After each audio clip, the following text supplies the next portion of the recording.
A number of organizations and political parties expressed outrage at the continued looting of foreign-owned shops in Soweto, south of Johannesburg. Aldrin Sampear, SABC reporter, is tracking those developments in Soweto and now rejoins us on the line for an update. Aldrin, a very good afternoon to you. Are you back with us on the line now? We heard earlier reports of continued violence as well as more police deployed to the area. Please paint us a picture of what's currently going on in Soweto. Yes, there have been isolated incidents of shops being looted across Soweto, but it's not as hectic or as intense as it was last night, for instance, and the night before that. Things seem to be relatively calm at this point.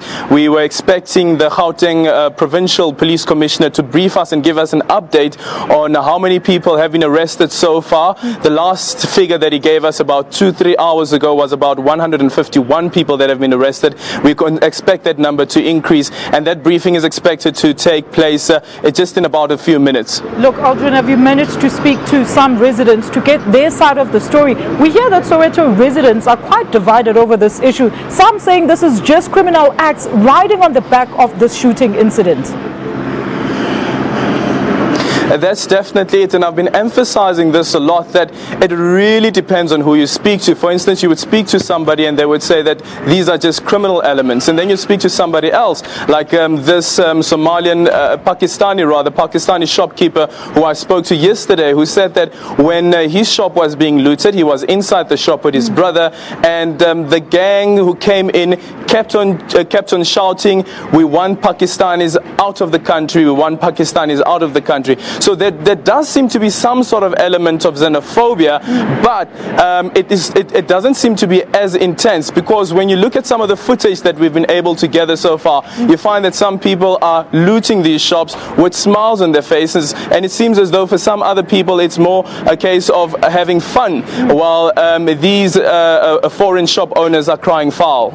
Aldrin, look, we heard early reports also that Gauteng Premier David Makhura was to visit the area and would appeal to the residents for calm. Did he in fact come, and what happened during his visit?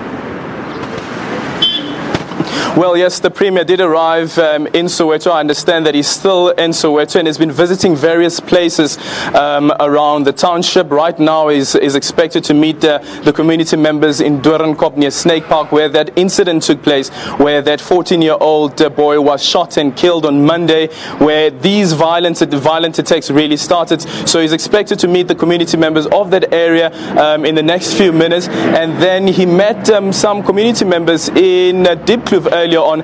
He was also joined by the National Police Minister about this incident to really pave out a way forward. The Economic Development MEC Lebohang Maile was also part of that meeting with the residents in Diepkloof. Thank you so much for that. That's SABC reporter Aldrin Sampear on the scene in Soweto, where residents have looted foreign shops in retaliation to a fatal shooting by a foreign shop owner early this week. We'll keep you updated with those details as they come. Time now.